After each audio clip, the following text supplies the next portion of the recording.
Welcome to Mystery Unlocked, where every story unlocks a new mystery waiting to be unraveled.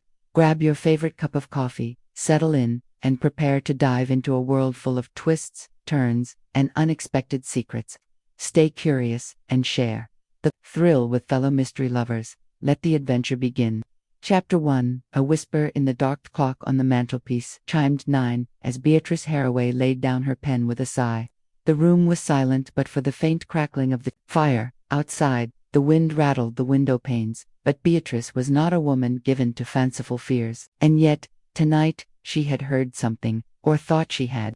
A whisper, soft and chilling, calling her name. She stood, smoothing the folds of her silk blouse, and turned towards the door. "Hilda," she called. No answer. She frowned. A whisper was nothing. Surely, a trick of the wind, or perhaps the house settling for the night. Yet, a feeling of unease stirred within her. Beatrice Haraway was not easily rattled, but something about this night, this whisper, felt different. The door creaked open, and Hilda Forsythe, her long-serving housekeeper, peered inside. "Did you call, ma'am?" Beatrice hesitated, then shook her head.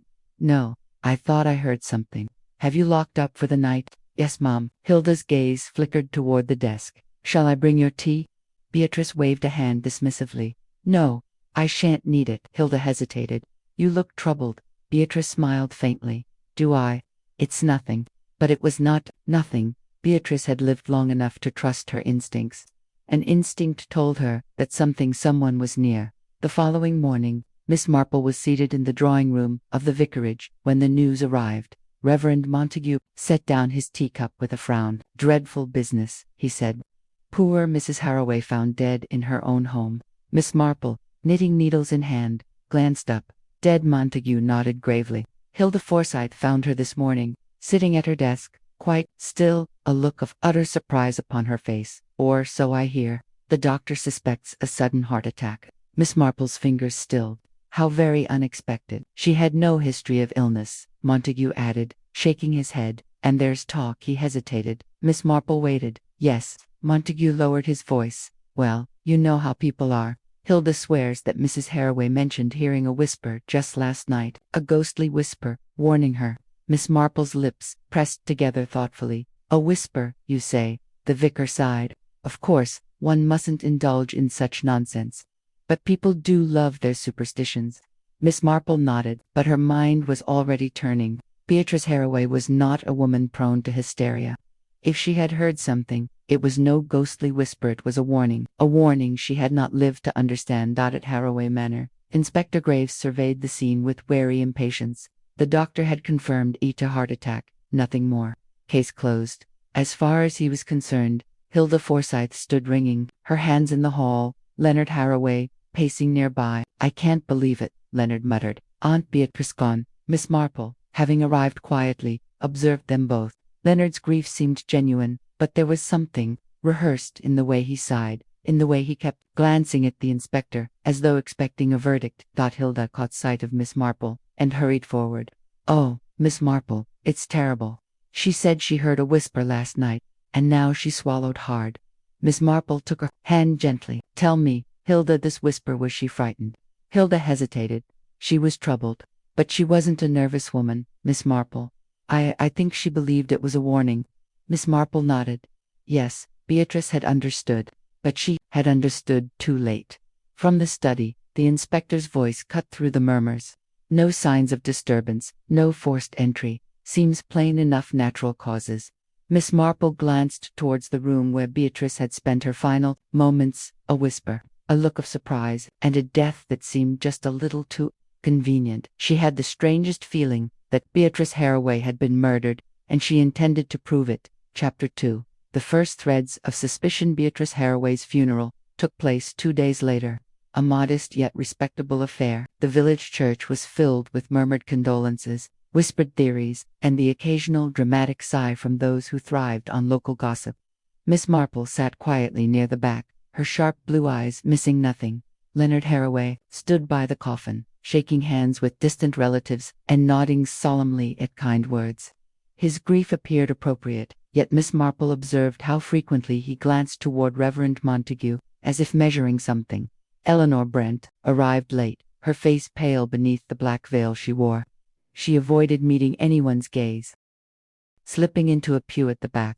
A moment later, Hilda Forsythe sat beside her, placing a hand on her arm. Eleanor stiffened. The service passed in quiet reverence, but Miss Marple's mind was elsewhere. The whisper Beatrice had heard, what had it truly been? A voice of the past returning to haunt her, or something much closer, more immediate? After the burial, the guests trickled away, leaving only the closest acquaintances. Inspector Graves stood near the entrance, speaking in hushed tones with the doctor. As Miss Marple passed, she caught the tail end of the conversation. Nothing suspicious at all, the doctor was saying. A heart attack, plain and simple. Good, the inspector exhaled, looking relieved. That's the last thing we need. People running wild with ghost stories. Miss Marple smiled politely as she approached. Quite right, Inspector. Though, of course, whispers are often very real things, if one knows how to listen. Inspector Graves gave her a look of mild irritation. Now, Miss Marple, you're not suggesting something untoward. I suggest nothing, Inspector. She tightened her shawl.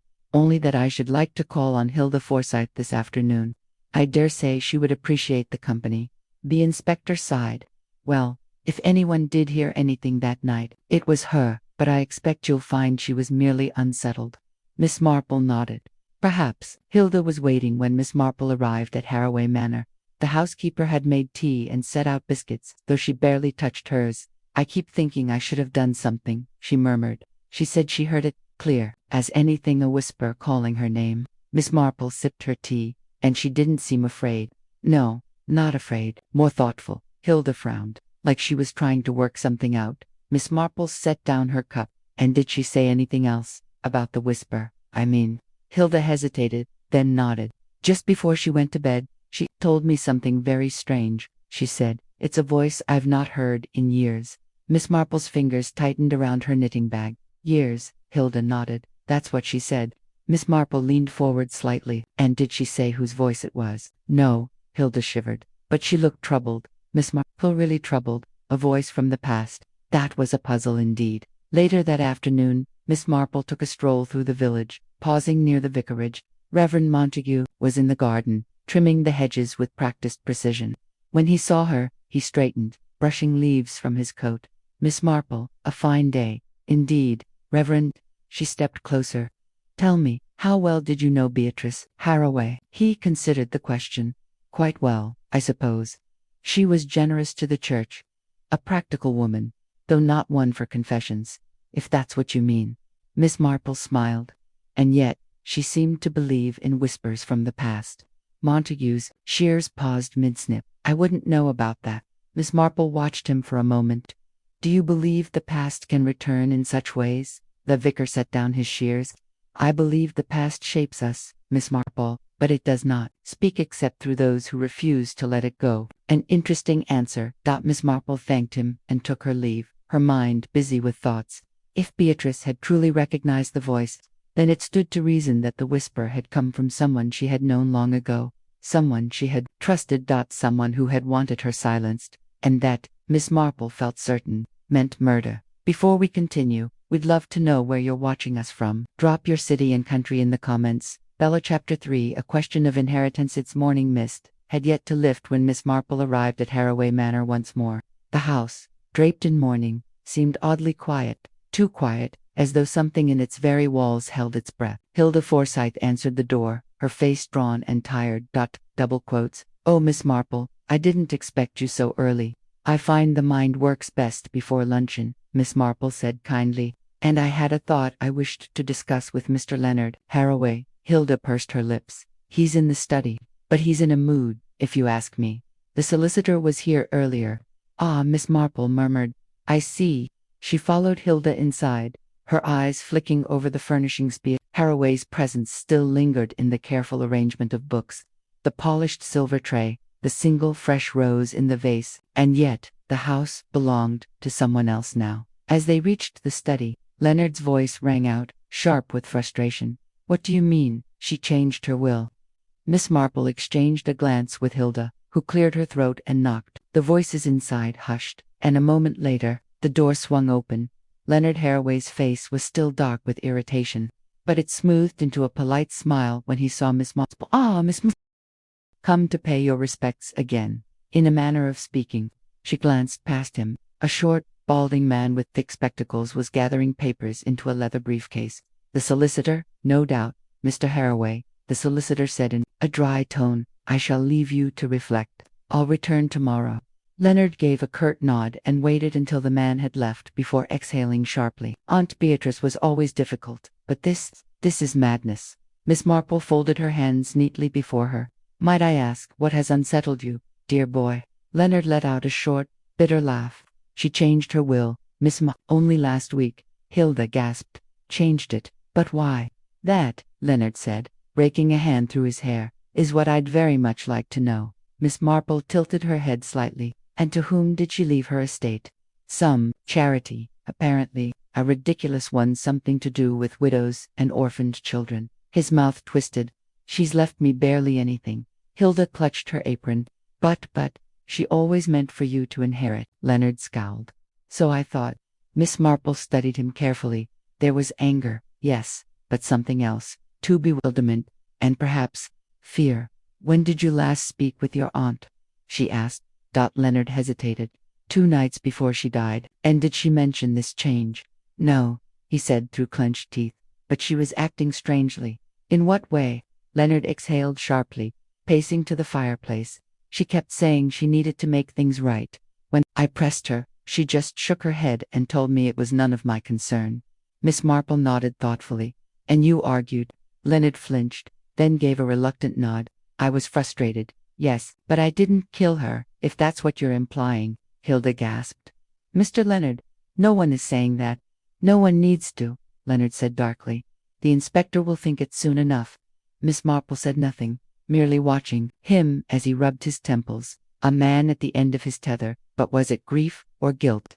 Tell me, dear boy, she said gently. Do you know if your aunt received any unexpected visitors last week? Leonard frowned. No. But then, she kept her affairs to herself. Miss Marple nodded. That, she knew, was true. Beatrice had been a woman of quiet but deliberate action. And if she had altered her will so suddenly, it meant something, or someone had prompted her to do so. She turned to Hilda. Did Mrs. Haraway receive any letters? Hilda hesitated. Now that you mention it, there was a letter, a very official-looking one. Miss Marple's eyes gleamed. And do you know where it is? Hilda looked guilty. She took it straight to her study. I didn't pry. No, of course not, Miss Marple said absently. But her mind was racing. A letter, a sudden change of will, a whisper from the past. Beatrice had been warned, and then she had died. Miss Marple walked back through the village, deep in thought. The will changed everything. If Beatrice had lived, Leonard would have been disinherited. That was certainly a motive, though Miss Marple had learned long ago that the most obvious answer was not always the correct one. She turned a corner and nearly collided with Eleanor Brant. The woman clutched her handbag tightly, eyes darting about as though she expected someone to be watching. Miss Marple, she said, her voice strained. I was just about to call on you. How fortunate, Miss Marple said mildly. Shall we walk together? Eleanor hesitated, then nodded. They strolled toward the churchyard.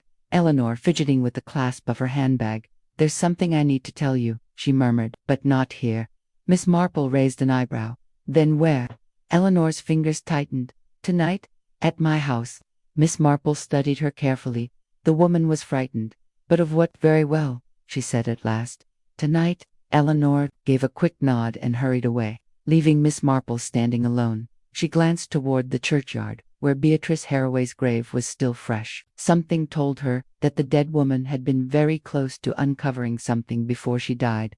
And now, so was she. Chapter 4. The fear in Eleanor Brent's eyes. Miss Marple arrived at Eleanor Brent's cottage just after dusk. The modest home, tucked away near the village green, was bathed in the soft glow of lamplight. A faint unease prickled at Miss Marple as she noted the curtains drawn tightly shut, the door slightly ajar. She knocked lightly. A moment later, Eleanor's pale face appeared in the gap. Come in, she whispered, glancing over Miss Marple's shoulder before hurriedly shutting the door behind her. Miss Marple removed her gloves and took a seat by the hearth. You seemed rather anxious when we last spoke, dear. Eleanor wrung her hands. Yes, I shouldn't be saying anything, really. But after Beatrice, she swallowed hard. I think I'm in danger. Miss Marple's gaze sharpened. Danger. Eleanor nodded, her fingers twisting in her lap. It started a week ago. Someone left a note on my doorstep. No signature, just 6 words. She knows. She must be stopped. Miss Marple leaned forward slightly. And you believe this was meant for you? Eleanor hesitated. At first, I wasn't sure, but then Beatrice started behaving strangely. She looked troubled. She kept asking odd questions about the past, about people we used to know. Miss Marple's voice was gentle. What people?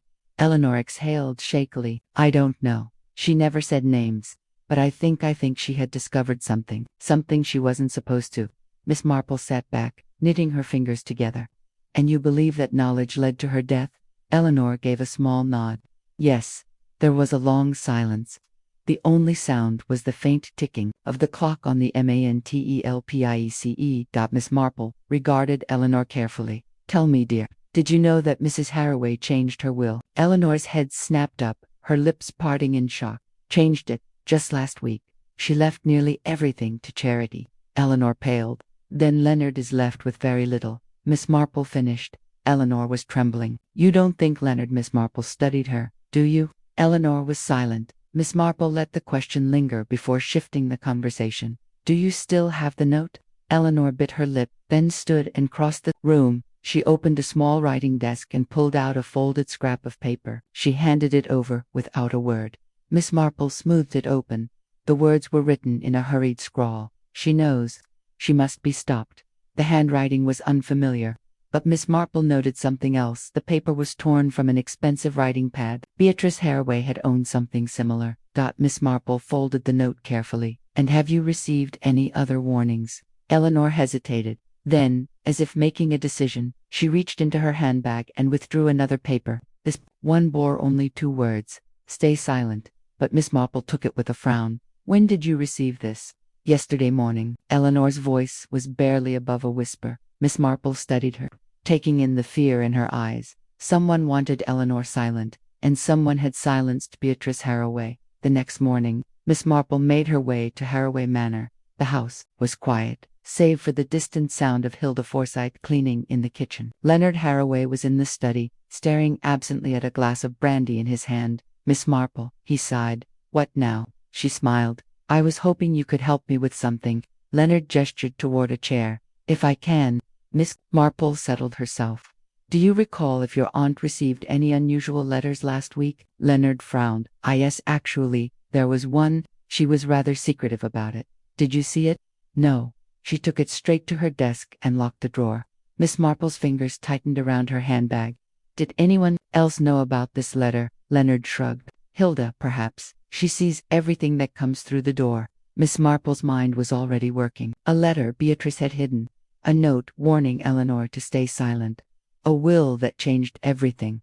Leonard, she said suddenly, do you recall any names from your aunt's past? Someone she might have had unfinished business with? Leonard hesitated. She had a friend, years ago, a man named Samuel Finch. Miss Marple's expression didn't change, but something shifted in her eyes. Samuel Finch, yes. He left the village suddenly, years ago. No one ever spoke about why. Miss Marple pressed gently. And your aunt, did she ever mention him? Leonard looked thoughtful. Not in years. Until last week. She asked me if I remembered him. Miss Marple smiled faintly. Curious. Leonard exhaled. Miss Marple, do you really believe my aunt was? He swallowed hard. Murdered. Miss Marple tilted her head. Let us say, dear boy, that I believe she had begun to uncover something. Leonard's face darkened. And someone wanted to stop her. Miss Marple gave a small nod. Exactly. That evening, Miss Marple sat in her cottage, the pieces of the puzzle slowly assembling in her mind. Beatrice Haraway had received a letter. Shortly after, she changed her will. Then, she began asking about the past. And then she had heard a whisper, a voice from years ago. Miss Marple picked up the 2 notes Eleanor had given her. She read them again, then placed them beside her teacup. She was getting close. She could feel it. And she had no doubt whoever had silenced Beatrice Haraway would try to do so again. Chapter 5. A name from the past. Miss Marple woke early the next morning with a sense of quiet urgency. The name Samuel Finch lingered in her mind like an unfinished melody.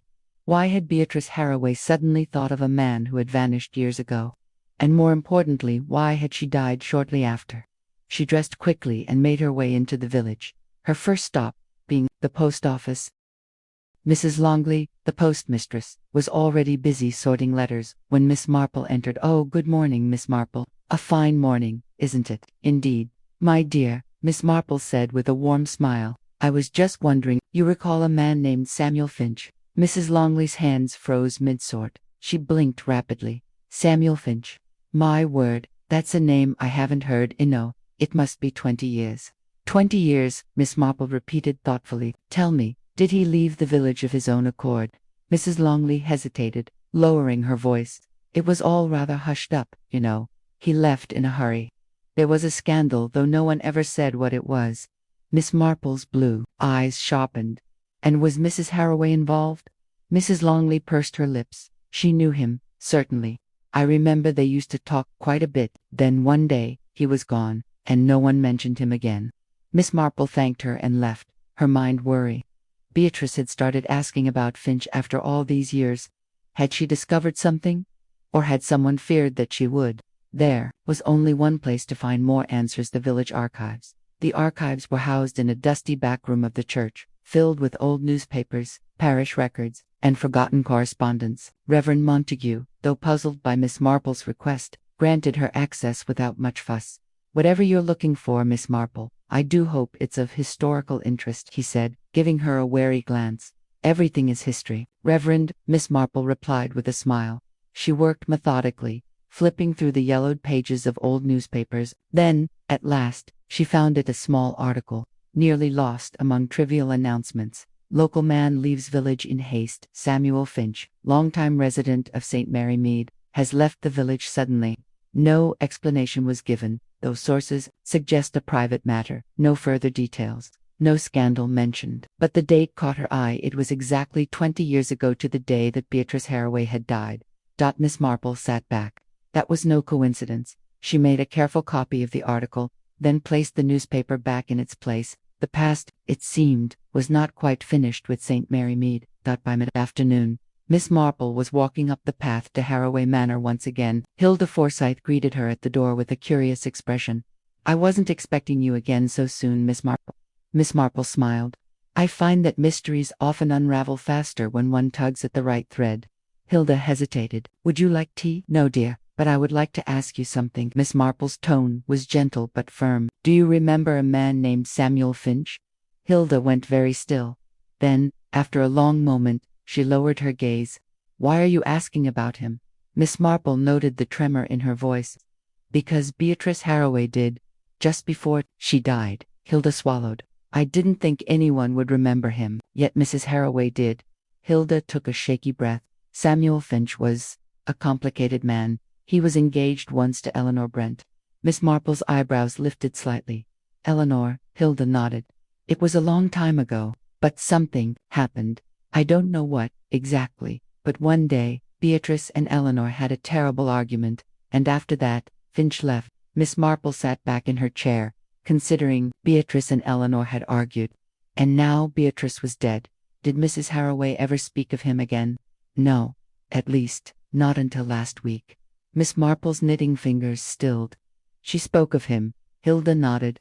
"She asked me if I remembered what happened." She seemed troubled by something. Miss Marple's mind was racing. Something had unsettled Beatrice Haraway, something that had driven her to change her will, to ask about Samuel Finch, to perhaps fear for her life. And then she had died. Miss Marple's next visit was to Eleanor Brent. Eleanor opened the door with wary eyes, as though she already knew what was coming. "Miss Marple," she murmured. Miss Marple stepped inside, wasting no time. "Tell me about Samuel Finch." Eleanor's face drained of color. She gripped the back of a chair, her breath shaky. Why are you asking about him?" "Because Beatrice Haraway was asking about him," Miss Marple said softly. "And now she is dead." Eleanor pressed a trembling hand to her mouth. I can't." Miss Marple's voice remained gentle. "You must, my dear, for your own sake." There was a long silence. Then, finally, Eleanor spoke. "Samuel Finch was my—" Miss Marple nodded. "And something happened." Eleanor let out a shuddering breath. "Yes, something happened. Something awful. Miss Marple waited patiently. Eleanor's hands were shaking. Beatrice ruined him, she whispered. She found out something about him. A secret. I never knew what. But one night, she confronted him, and the next day, he was gone. Miss Marple's gaze was piercing. And you never forgave her. Eleanor shut her eyes. No. Did you ever learn the secret? Eleanor shook her head. I only knew that whatever it was bad enough that Samuel Finch could never return. Miss Marple absorbed this new piece of the puzzle. Beatrice had destroyed Samuel Finch's life with one secret, and now, all these years later, she had started asking about him again. Did she regret it, or had she discovered something even more terrible? Miss Marple stood. Eleanor, one last thing. The note you received, the one that said she knows. She must be stopped. Do you believe it referred to Beatrice? Eleanor hesitated. I don't know. Miss Marple gave her a reassuring pat on the hand. Then we must find out. As she stepped out into the night air, Miss Marple felt certain of one thing. The past was not just whispering, it was screaming. Chapter 6. The man who never returned. Miss Marple sat in her parlor that evening, the glow of a single lamp illuminating the notes she had carefully arranged before her. Names, dates, questions all, forming a delicate web. Samuel Finch, Beatrice Haraway, a long-buried secret, and a murderer desperate to keep it hidden. She picked up the copy of the old newspaper article she had found in the church archives. Samuel Finch had left the village exactly 20 years ago, to the day of Beatrice Haraway's death. That was no coincidence. She was certain now. Whatever had driven Finch away had come back to haunt Beatrice. And it had cost her life. But why, now, and who had made sure she wouldn't speak? She needed answers. And there was only one place to look. The next morning, Miss Marple paid a visit to Inspector Graves at the police station. He was in the middle of sorting papers when she arrived, and he gave her a tired glance over his spectacles. Miss Marple, if you've come with another theory, I do hope it involves actual evidence. She smiled pleasantly. Oh, I wouldn't dream of wasting your time, Inspector. I merely wondered if you had ever encountered the name Samuel Finch. Graves frowned. Finch. Can't say I have. Why? Miss Marple handed him the newspaper article. He read it quickly, then gave her a skeptical look. This was 20 years ago. Indeed. But Mrs. Haraway was asking about him just last week. Graves set the paper down. You think this has something to do with her death? Miss Marple clasped her hands together. Let us consider the facts. Mrs. Haraway changed her will. She received a letter she hid away. She started asking questions about a man long forgotten. And now she is dead. Graves leaned back, rubbing his chin. So you think Finch came back and killed her? Miss Marple shook her head. No, Inspector. I think someone else feared what she might have uncovered. Graves studied her. And you have a suspect. Miss Marple smiled. Not just yet, but I do have a lead. She stood. I need to find out what happened to Samuel Finch. The search led Miss Marple to the nearest town, where old records were kept. She spent the afternoon combing through documents, making polite inquiries, and at last she found what she was looking for. Samuel Finch had indeed left St. Mary Mead 20 years ago, and he had never returned, because he was dead. Miss Marple traced her finger down the record. Died in London, 1905. A sinking feeling settled in her stomach. If Finch had been dead all these years, what had Beatrice Haraway uncovered, and who had killed to keep it buried? Returning to St. Mary Mead, Miss Marple made her way straight to Eleanor Brent's cottage. Eleanor opened the door, her face etched with exhaustion. Miss Marple, I have news. Miss Marple stepped inside, her tone gentle. Samuel Finch never came back. Eleanor's hands trembled slightly. What do you mean? Miss Marple met her gaze. He died, in London, 20 years ago. Eleanor let out a slow breath, sinking into a chair. Then he never wrote to me, never tried to explain. Miss Marple touched her arm gently. Afraid not, my dear. Eleanor closed her eyes. All these years, I thought he might come back, that there was some reason he left. Miss Marple hesitated. Eleanor, do you think Beatrice knew? Eleanor frowned. Knew what? That he was dead. Eleanor's expression darkened. If she did, she never said. Miss Marple sat across from her. Do you remember the argument you had with Beatrice before Finch left? Eleanor's face twisted with old pain. I remember she said things that hurt me, that he was lying to me, that I deserved better. She swallowed. But she never told me why. Miss Marple absorbed this Beatrice had destroyed Samuel Finch, but had she done it to protect Eleanor, to protect herself? Later that evening, Miss Marple sat in the sitting room of Harroway Manor, with Leonard Harroway. A fire crackled in the hearth, casting flickering shadows.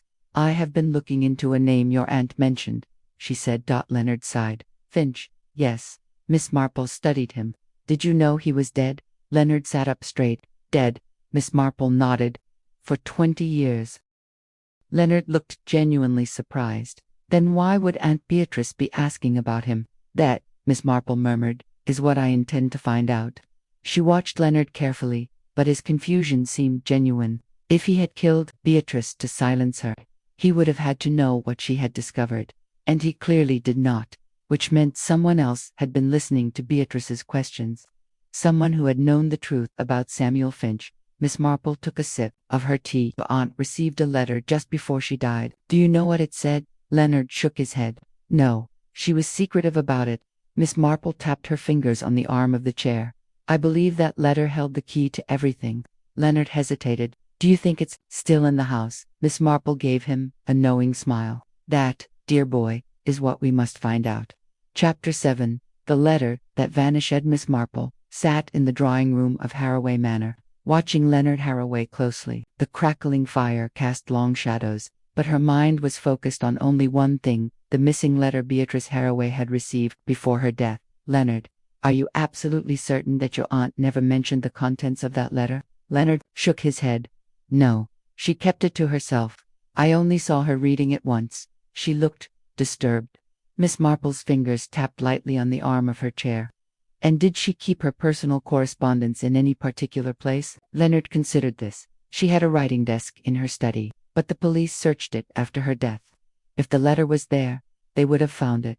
Miss Marple's lips pursed. "Unless, of course, someone removed it before they could." Leonard's brow furrowed. "You think someone took it?" Miss Marple nodded. "A woman does not simply destroy a letter that unsettles her so. She hides it." Leonard rose, determination in his face. "Then we must find it." Miss Marple followed him up the grand staircase to Beatrice's study. The room smelled faintly of lavender and old books. Sunlight streamed through lace curtains, illuminating the large mahogany writing desk. Leonard opened the drawers, rifling through stacks of paper. Nothing. Miss Marple moved carefully around the room, observing every detail. Then her eyes settled on a small, unassuming book on the shelf, a copy of The Woman in White. She reached for it and felt a slight resistance. It was wedged in tightly, as if something had been hidden behind it. With a careful tug, she pulled out a yellowed envelope. The handwriting was faded but unmistakable. "To Beatrice Harroway." Leonard's breath caught.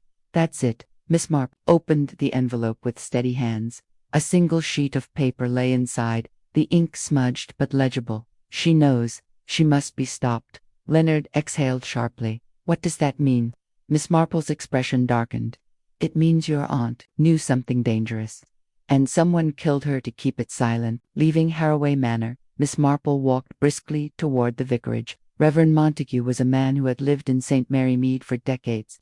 If anyone had insight into past scandals, it was him. He greeted her with a puzzled smile. "Miss Marple, a pleasure as always. What brings you here?"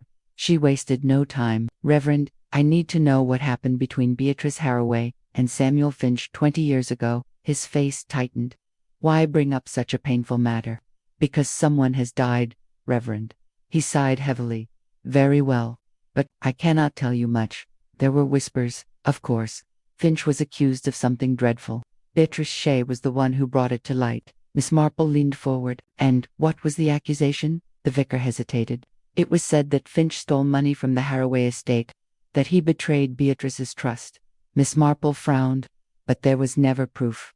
The vicar shook his head. "Only Beatrice's word, and once the rumors spread, Finch leapt." Miss Marple tapped her chin. "And yet, Beatrice began asking about him before she died. If she had ruined him, why would she suddenly care?" The vicar's face clouded with thought. Unless she had realized she was wrong. A heavy silence hung between them. Miss Marple stood. "Thank you, Reverend. You've been most helpful." She left, her mind spinning. If Beatrice had falsely accused Finch, and only now realized her mistake, had she tried to make amends? Had she uncovered the truth? And had someone silenced her to keep that truth buried? Her next stop was Eleanor Brent's cottage. Eleanor had once been engaged to Finch. If anyone still carried the weight of the past, it was her. Eleanor opened the door with weary eyes. Miss Marple. Miss Marple stepped inside, holding up the letter she had found. You need to see this. Eleanor's hands trembled as she read the words. She knows she must be stopped. Eleanor looked up, her voice barely a whisper. Who wrote this? Miss Marple's expression was unreadable. That is the question. My dear. Eleanor swallowed hard. If Beatrice was looking for Finch, do you think she had discovered something about the past? Miss Marple nodded. Yes, and someone was afraid of what she knew. Eleanor exhaled shakily. I always wondered if she had lied about him, if she had her own reasons for turning the village against him. Miss Marple's gaze was sharp. Then perhaps it's time we find out. She stood. Tell me, Eleanor, where did Finch stay before he left the village? Eleanor hesitated. At the Black Swan Inn. He rented a room there. Miss Marple's eyes gleamed. Then that's where we shall go next. The Black Swan Inn was a quiet establishment, its wooden beams dark with age. The innkeeper, Mr. Tolliver, greeted Miss Marple with a wary nod. Looking for a room, Miss Marple? She smiled. Not quite. I'm looking for information. His brow furrowed. About what? About Samuel Finch. He stayed here before he left the village. Tolliver's expression darkened. That was a long time ago. Miss Marple gave him a knowing look. And yet, I imagine you remember it well. Tolliver hesitated. There was talk, of course. People said Finch was a thief, but I never believed it. Miss Marple's ears pricked up. Why not? Tolliver lowered his voice. Because the money that went missing it turned up again, quietly. Miss Marple's pulse quickened. Where? Tolliver hesitated. In Beatrice Haraway's possession. Miss Marple drew in a sharp breath. You mean she accused Finch of stealing money that she herself had? Tolliver shrugged. I don't know how she got it, but it was returned to the estate, and Finch was already gone. Miss Marple's mind was racing. Had Beatrice framed Finch all those years ago, and had she only now realized her mistake? If so, someone had been very invested in keeping that truth buried. She turned to Tolliver. Did anyone else know about this? Tolliver frowned. Only a few. Eleanor, maybe. And, he hesitated, Inspector Graves' father. Miss Marple blinked. Inspector Graves' father. Tolliver nodded. He was the constable at the time. He handled the matter. Miss Marple's thoughts clicked into place. Had Graves known about this all along? Had Beatrice threatened to expose it? She had more questions than answers. But one thing was clear. Someone had been willing to kill to keep the past buried, and Miss Marple was getting too close for comfort. Chapter 8. A Whisper from the Past. Miss Marple walked briskly through the village, her mind piecing together fragments of a puzzle that had long been buried. Samuel Finch had been accused of theft, but the stolen money had later reappeared quietly, without explanation, and Beatrice Haraway had known this before her death. Now, the name of Inspector Graves' father had emerged in connection to the case. Miss Marple did not believe in coincidences. She arrived at the police station, where Inspector Graves sat at his desk, flipping through reports. He barely looked up as she entered. If you've come with another theory, Miss Marple. Oh, I do apologize for being such a bother, Inspector, she said sweetly, settling into the chair across from him. But I happened to come across an interesting fact regarding your father. Graves stiffened. My father? Miss Marple nodded, watching him closely. He was the village constable when Samuel Finch was accused of theft, was he not? Graves' expression darkened. That was a long time ago. Indeed, Miss Marple agreed, but Beatrice Haraway was asking about it just last week. Graves exhaled sharply. She was always meddling, never could leave the past alone. Miss Marple's sharp gaze did not waver. And yet, she was murdered. Graves' fingers drummed against his desk. What exactly are you suggesting? That perhaps, Miss Marple said lightly, the truth about Finch's disappearance was more complicated than it seemed. Graves' jaw clenched. My father was a good man. I'm sure he was, Miss Marple said gently. But what if he made a mistake? Or worse, what if he covered for someone? Graves shot up from his chair. That's enough, Miss Marple. She remained seated, utterly unruffled. You don't deny that Beatrice had been inquiring about Finch? Graves exhaled. No, she came to see me. She was looking into old records, but she didn't find anything. Miss Marple's mind raced. Because someone had made sure of that. She stood, giving him a pleasant smile. Thank you, Inspector. You've been most helpful. She left him staring after her. his face unreadable. Miss Marple's next stop was Eleanor Brent. She found the woman in her garden, pulling dead leaves from the flower beds. The years of sorrow weighed heavily on her, but she straightened when she saw Miss Marple approaching. "You look as though you've uncovered something," Eleanor said. Miss Marple nodded. "I have." She wasted no time in explaining what she had learned. When she finished, Eleanor's face had gone pale. Then, "Finch never stole the money."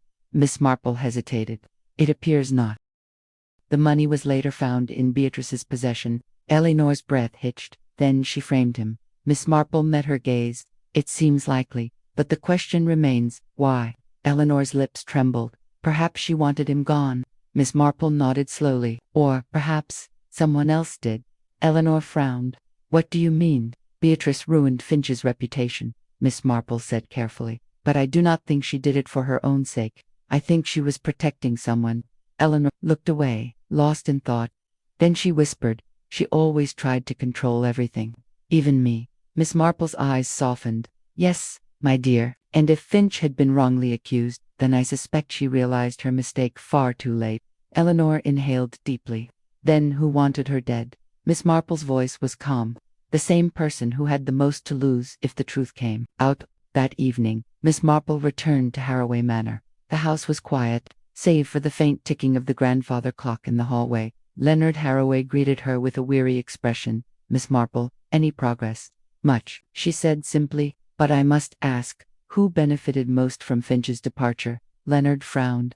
"My aunt, I suppose." Miss Marple studied him. "Or your uncle?" Leonard blinked. "My uncle, Beatrice's late husband," Miss Marple said. "He was alive at the time." "Was he not?" Leonard hesitated. "Yes, but I don't see. Did he ever mention Finch?" Leonard frowned. "He never spoke of him." Miss Marple's mind whirred. Had Beatrice's husband been involved? Had Beatrice discovered the truth all these years later? Before Leonard could answer, the door creaked open. A figure stood in the shadows. Miss Marple turned. "Ah, I was wondering when you would appear." The figure stepped forward. It was Inspector Graves. His expression was unreadable.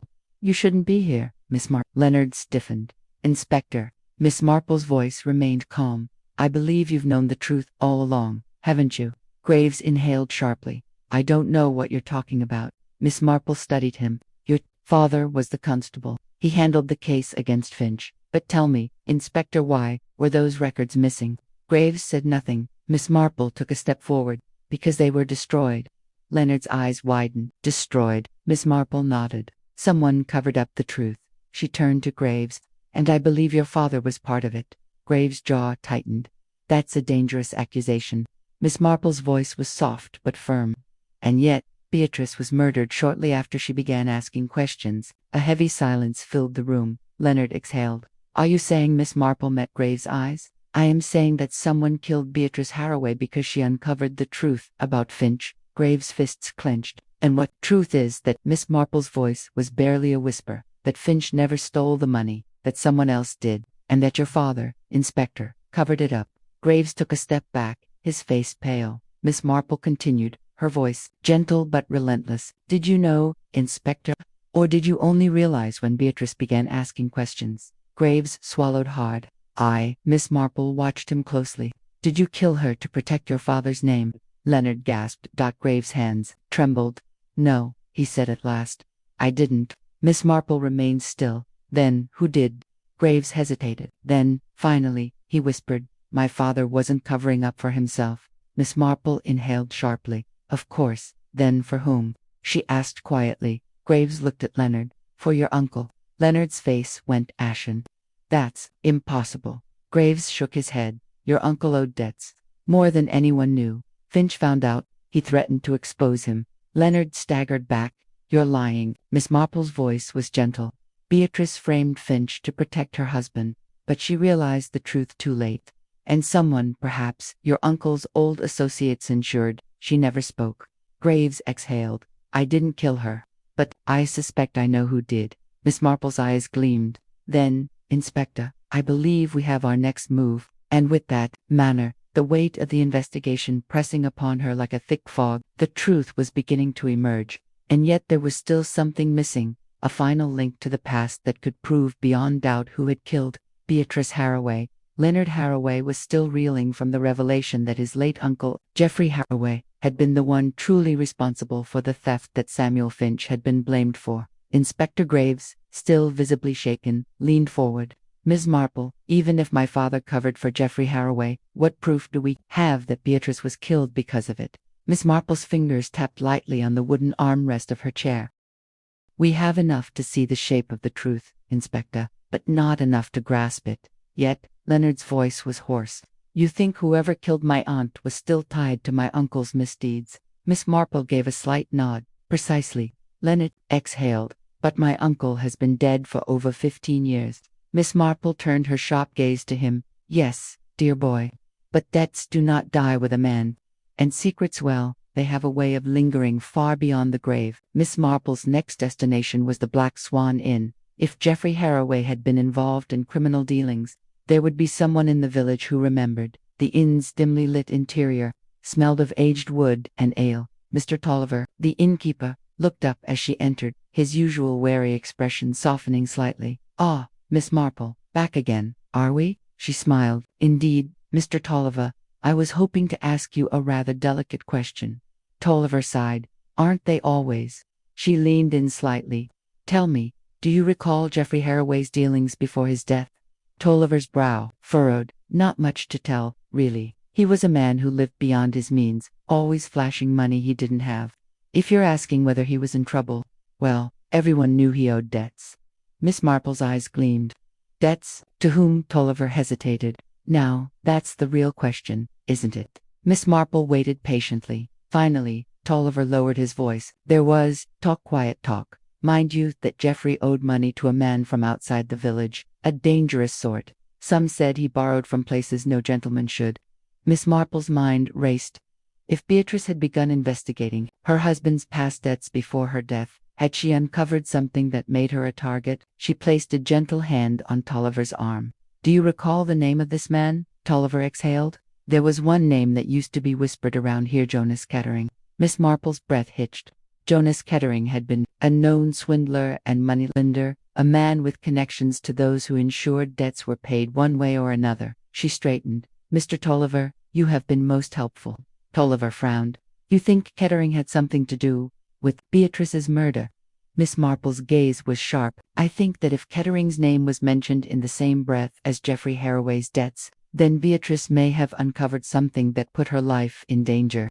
And Miss Marple intended to find out exactly what that was. Later that evening, Miss Marple visited Eleanor Brent. Eleanor opened the door hesitantly, her face drawn. Miss Marple, what is it? Miss Marple stepped inside, lowering her voice. I have reason to believe that Beatrice Haraway was killed because of something she learned about her late husband's debts.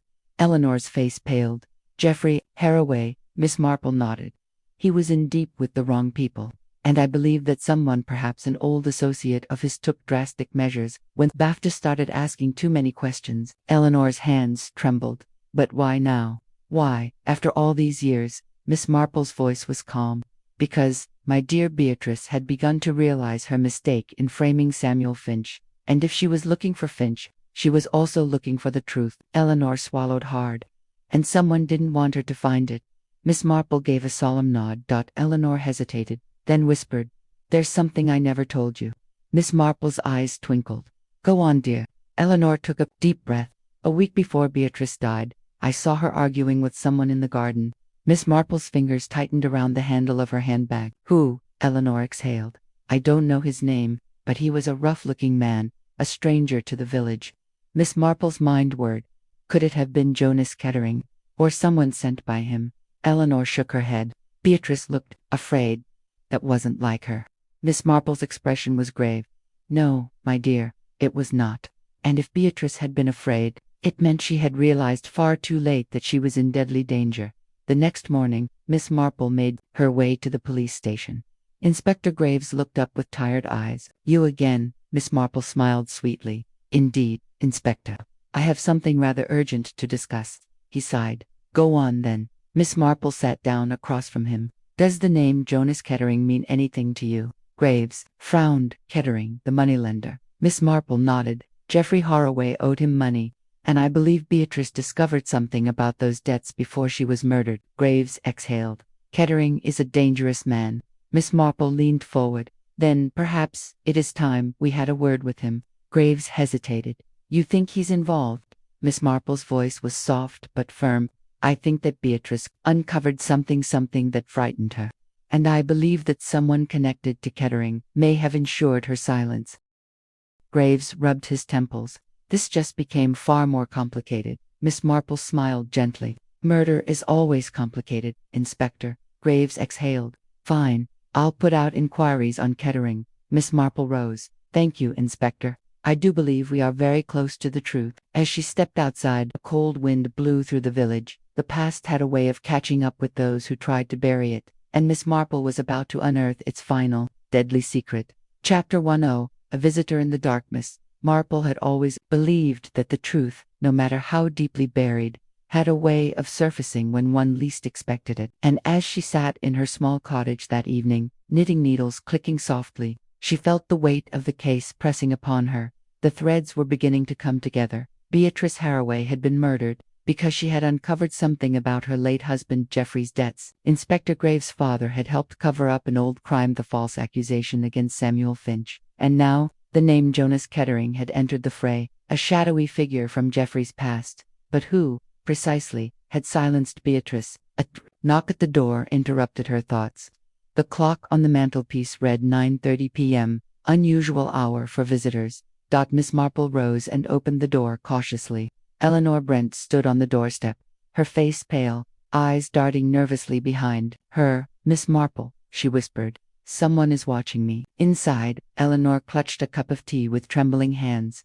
I don't know if I imagined it, she murmured, but when I left my house this evening, I had the strangest feeling that I was being followed. Miss Marple regarded her thoughtfully. Did you see anyone? Eleanor shook her head. No, but just before I knocked on your door, I thought I saw someone move in the shadows. Miss Marple's lips pressed into a thin line. Someone wanted Eleanor silenced. She leaned forward. Tell me, my dear, have you thought of anything else regarding Beatrice's final days? Eleanor hesitated. I don't know. It's all such a muddle. Miss Marple spoke gently.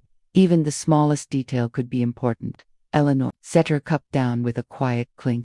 There was something odd, now that I think of it. Miss Marple's knitting needles stilled.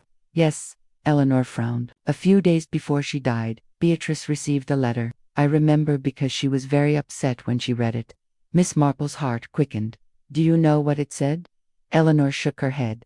No, but I remember her muttering something about paying the price for Geoffrey's mistakes. Miss Marple's eyes sharpened. Could that letter have been a warning, a demand for money? She leaned back in her chair. That letter could be very important. Eleanor bit her lip. Do you think whoever wrote it killed her? Miss Marple exhaled. It is quite possible. Beatrice had many enemies, some of them long dead, but their sins still alive. A sudden noise outside made Eleanor jump. Miss Marple turned her keen gaze to the window. A shadow moved past the hedge. Someone had been listening. She placed a reassuring hand on Eleanor's. My dear, I think you should stay the night. Eleanor swallowed hard and nodded. Miss Marple rose calmly and moved to the door.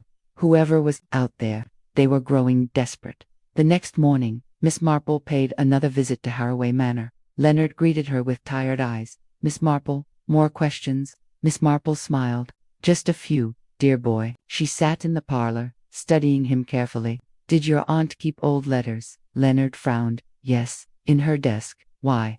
Miss Marple's eyes twinkled. Because she may have received a rather interesting one before her death. Leonard stood. If it's still there, you're welcome to look. He led her to Beatrice's study, where a heavy oak desk sat beneath the window. The scent of faded paper and ink filled the air. Miss Marple opened the drawers carefully, searching through neatly stacked documents. Then she found it. A folded letter, postmarked from London, dated 4 days before Beatrice's murder. She unfolded it and read, You know what must be done. The past will not stay buried. I expect an answer by Friday. Miss Marple's breath hitched. Leonard peered over her shoulder. What does it mean? Miss Marple turned the letter over. No signature.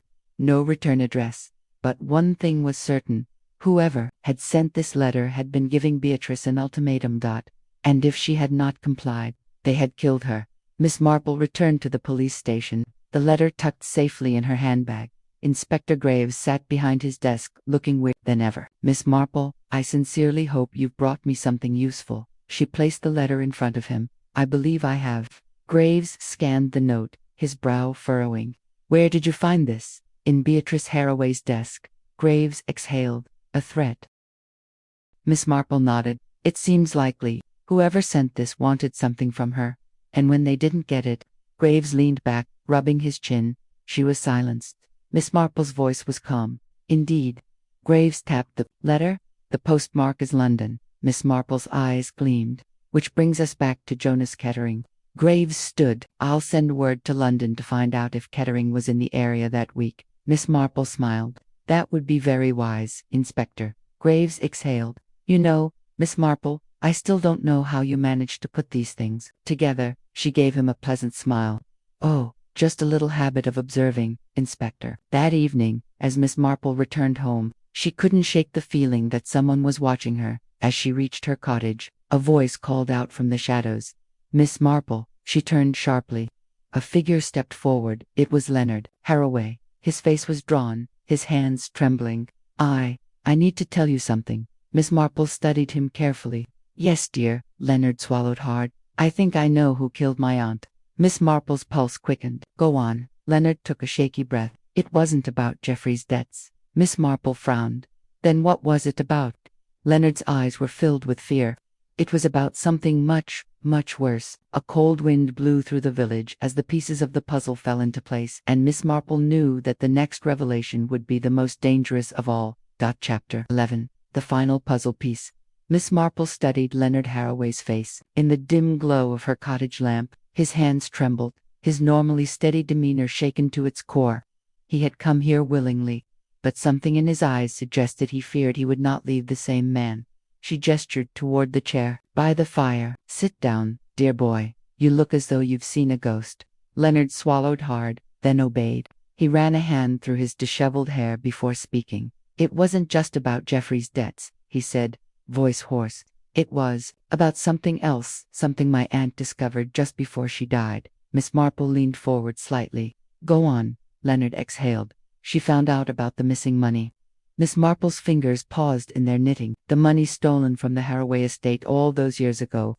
Leonard nodded. Everyone assumed Geoffrey's debts drained the estate, that he wasted it all gambling. But Aunt Beatrice, she started digging. And she found proof that someone had been siphoning money long after Geoffrey died. Miss Marple's eyes sharpened. And she confronted someone about it. Leonard's mouth tightened. Yes, I overheard part of an argument a few nights before she died. I didn't hear much, only that she had proof and she wasn't going to stay silent. Miss Marple's mind whirred. And who was she arguing with? Leonard hesitated. His voice, when it came, was barely above a whisper. Eleanor Brent. Miss Marple arrived at Eleanor Brent's house the next morning.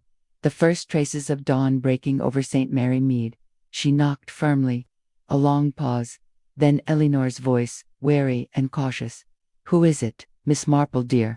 May I come in? Eleanor opened the door slowly. Her face was pale, her eyes rimmed with exhaustion. Miss Marple stepped inside and fixed her with a knowing look. Eleanor, I need to know the truth. You argued with Beatrice days before she died. What was it about? Eleanor's hands clenched into fists. I don't know what you mean. Miss Marple's voice was gentle but firm. My dear, the truth is going to come out, one way or another.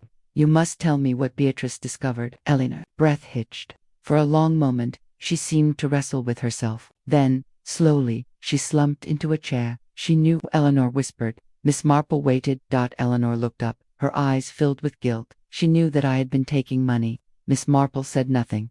Eleanor exhaled sharply. I didn't steal it for myself. Geoffrey Haraway owed debts to dangerous people. I was trying to pay them off after his death, to protect Beatrice and the family name, but it didn't stop. The debts kept growing. I kept moving funds, thinking I could fix it before anyone noticed. Miss Marple's gaze did not waver. But Beatrice did notice. Eleanor nodded, shamefaced. She confronted me. Said she was going to tell Leonard, tell the authorities. I begged her to reconsider, but she wouldn't listen. Miss Marple's voice was soft. Did you kill her, Eleanor? Eleanor flinched. No, I swear. I was desperate, but I would never have hurt her. Miss Marple studied her carefully. Then who did? Eleanor hesitated, then whispered. She was going to London the day she died, to confront someone. Miss Marple's eyes darkened. Jonas Kettering. Eleanor nodded. Yes, Miss Marple's voice was quiet. And you believe he silenced her? Eleanor exhaled. I don't know. But I do know she was afraid before she left. Miss Marple stood. Then, it's time to have a word with Inspector Graves. At the police station, Miss Marple placed her handbag neatly on Inspector Graves' desk. He looked up from his paperwork, raising an eyebrow. You again. Miss Marple smiled pleasantly. Indeed, Inspector. I do hope I'm not disturbing you. Graves sighed. Go on then. What have you uncovered now? Miss Marple folded her hands. Beatrice Haraway was killed not only because of Geoffrey's debts, but because she discovered ongoing financial deception within her own household. And more importantly, she was about to expose it. Graves frowned. Meaning? Miss Marple's voice was calm. She was going to confront Jonas Kettering, and I believe that meeting sealed her fate. Graves sat forward. If that's true, we need proof. Miss Marple nodded. Precisely. Which is why I suggest we pay a visit to Kettering. Graves sighed. You want me to go knocking on the door of a known moneylender based on a theory? Miss Marple smiled. Well, Inspector, you could also wait until the killer strikes again. Graves groaned, rubbing his temples. Fine, let's go. The journey to London was swift, but the air inside the police motor car was thick with tension. Miss Marple sat quietly, hands folded in her lap, while Graves grumbled under his breath about the case growing too complicated for his liking. When they arrived at Kettering's office, a dimly lit room above a seedy pub, Miss Marple let Graves take the lead. Kettering, a broad man with cold, calculating eyes, smirked at them. Well, a copper and a what? A schoolteacher. Graves folded his arms. A murder investigation. Kettering, I think you might know something about it. Kettering laughed. I've got a lot of things on my mind, but murder ain't one of them. Miss Marple's voice was mild. Oh, I quite think it is. Kettering's smirk faltered. Miss Marple continued. You sent Beatrice Haraway a letter, did you not, demanding she settle an old debt? Kettering narrowed his eyes. So what if I did? Graves' voice hardened. She was killed shortly after. That looks rather unfortunate for you. Kettering leaned back. I never saw the old bat. She was supposed to meet me, but she never showed. Miss Marple's eyes gleamed. Oh, but she did, didn't she? Kettering hesitated. Miss Marple's voice was gentle. She came to settle the debt, but she had no money left, did she? Kettering exhaled sharply. I don't kill my clients. Lady Graves stepped forward. Then, who does? Kettering's jaw tightened. Then, reluctantly, he muttered. She wasn't alone. Miss Marple's fingers tightened around her handbag. Who was with her? Mr. Kettering. Kettering exhaled. Some chap, looked nervous, kept glancing around like he expected trouble. Miss Marple's pulse quickened. Did you catch his name? Kettering smirked. Funny thing, she called him Leonard. Graves stiffened. Miss Marple's voice was quiet. Leonard Haraway. Kettering shrugged. Didn't ask for a surname, but if that's who he is, well, looks like you've got the wrong suspect. Miss Marple's mind whirred. Leonard had claimed to know nothing. Had he lied? She turned to Graves. Inspector, I believe we need to return to St. Mary Mead at once. Graves nodded grimly. The pieces had finally fallen into place, and now it was time to unmask the killer. Chapter 12. The Killer. Unmasked. Miss Marple and Inspector Graves arrived back in St. Mary Mead just as dusk settled over the village. The air was thick with the weight of their discovery. Leonard Haraway had been with Beatrice on the day she died, and yet he had lied about it. The truth was within reach, and Miss Marple knew they had to move quickly. We must speak to Leonard immediately, she said as they stepped out of the police motor car. If he is not the murderer, then he is hiding something crucial. Graves sighed. Let's just hope he doesn't bolt before we get to him. They made their way to Haraway Manor, the grand house looming in the fading light. Leonard answered the door, surprise flickering across his face. Inspector, Miss Marple, is something wrong? Graves stepped forward. Leonard, we know you were with your aunt when she went to London. Leonard's face paled. I don't know what you mean. Miss Marple's voice was gentle but firm. My dear, lying will not help you now. We spoke to Jonas Kettering. He saw you with Beatrice the day she died. Leonard hesitated, then exhaled sharply. He looked down, shoulders slumping. All right, he admitted. I was there. Miss Marple studied him carefully. Why didn't you tell us? Leonard ran a hand through his hair. Because I was afraid. I knew how it would look. My aunt and I argued that day. Graves folded his arms. About what? Leonard swallowed. She told me everything. About Eleanor's theft. About Kettering's threats. But then she said something that shook me. She had discovered something even more damning. Something about my father. Miss Marple's expression remained calm, but her mind raced. Leonard's voice dropped to a whisper. She said my father was not the man we believed him to be. Graves frowned. What does that mean? Leonard hesitated. She wouldn't tell me. Said she needed more time, that she was going to put things right. His hands curled into fists. I was furious. She'd hidden so many things already. I stormed off. That was the last time I saw her. Miss Marple's voice was soft. And later that evening, she was murdered. Leonard nodded. Yes. His eyes darkened. But I swear, I didn't kill her. Miss Marple tilted her head. Leonard, did your aunt mention any specific names? Someone she feared? Leonard hesitated. She did. Just before I left, she muttered something about the sins of the past catching up. And then she said a name. Graves. Inspector Graves stiffened. What? Leonard's gaze locked onto him. Yes, she said. Graves' father knew the truth. A heavy silence settled in the room. Miss Marple's sharp eyes flickered toward the inspector. Graves' jaw clenched. My father? That's absurd. Miss Marple's voice was quiet but unwavering. Is it, Inspector? Graves turned away, gripping the back of a chair. My father was a respected policeman. Miss Marple nodded. Yes. And yet, he was involved in the case against Samuel Finch, wasn't he? Graves exhaled. That was decades ago. Miss Marple's voice remained steady. Beatrice uncovered something that tied your father to an old crime, Inspector. And now she is dead. Leonard shook his head. Are you saying, Graves' father killed my aunt? Miss Marple sighed. No, dear, I am saying that someone killed Beatrice to protect the truth that Graves' father was involved in a cover-up. Graves turned sharply. You're suggesting someone killed Beatrice to keep my father's past buried? Miss Marple nodded. And I suspect that someone is still very close to this case. Later that evening, Miss Marple returned home to think. The pieces were finally coming together. She pulled out the letter Beatrice had received, the one demanding. She remained silent. The handwriting was familiar then.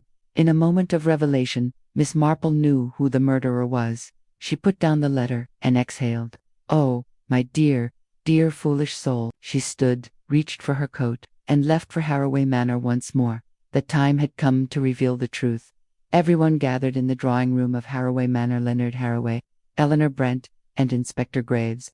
Tension hung in the air. Miss Marple, as serene as ever, took her place by the fireplace. My dear friends, she began. We now know why Beatrice Harroway was killed. Leonard shifted uneasily. Because of my father's past. Miss Marple nodded. Yes, and more importantly because she was about to expose it. Graves' voice was tight. But who killed her? Miss Marple looked at him. You must understand, Inspector, that this was never about Geoffrey Harroway's debts. No, this was about an injustice buried long ago. Beatrice discovered that your father, Inspector Graves, knowingly helped frame an innocent man. Graves' face darkened. I didn't know. Miss Marple smiled kindly. Of course not. But someone else did. She turned her gaze toward Eleanor Brent. Eleanor stiffened. What? Miss Marple's voice was calm. My dear, you did not steal money merely to pay debts. You stole it to keep the truth hidden. Because you were protecting someone. Eleanor's face turned ghostly white. Miss Marple's tone softened. You knew what Beatrice had discovered. She told you. And you realized that if the truth came out, it would ruin everything. Leonard's voice was incredulous. Are you saying Eleanor killed my aunt? Miss Marple nodded. Yes. And the final proof, the letter Beatrice received. She pulled it from her handbag. The handwriting matches Eleanor's. A strangled gasp escaped Eleanor's lips. Miss Marple continued. You told Beatrice to remain silent. When she refused, you acted. You followed her back from London that evening, entered her house, and you poisoned her drink. Eleanor trembled. I didn't mean to. Leonard's expression hardened. You killed her. Eleanor broke. She wouldn't stop. If she told the world about Graves' father, it would have ruined us all. The scandal would have destroyed everything. Her voice turned desperate. I only meant to frighten her. But then, she collapsed. Inspector Graves exhaled sharply. Eleanor Brent, you are under arrest for the murder of Beatrice Harroway. Eleanor sobbed as Graves led her away. Leonard sat down heavily, his face stunned. I can't believe it. Miss Marple patted his shoulder. Murder, my dear, is rarely as simple as it seems. Leonard looked up at her. How did you know? Miss Marple smiled gently. Oh, my dear, I simply listened. And with that, the case was closed. Thank you for tuning in to Mystery Unlocked. If you enjoyed the intrigue, suspense, and the thrill of the chase, don't forget to subscribe and hit the bell icon. Stay updated on more captivating detective adventures that will keep you at the edge of your seat. Your support makes it possible to continue bringing these stories to life. Keep the mysteries alive until next time.